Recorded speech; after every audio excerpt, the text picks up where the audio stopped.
جان دلم خواهر جان، قربونت برم. نه کارا عیدم همه رو کردم، همه رو انجام دادم، فرشا رو خودم شستم، پرده ها رو خودم باز. ای خواهری دخترها مگه برا من کار میکنن؟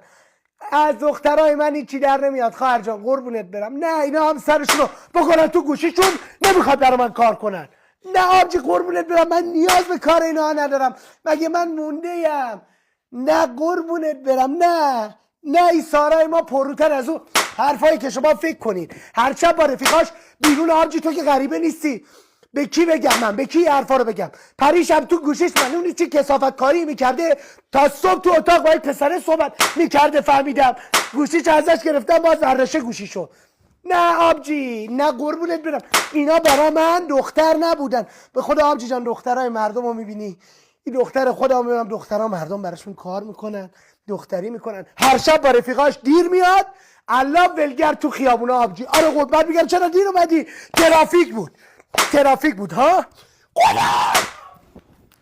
آبجی جان من بهت زنگ میزنم.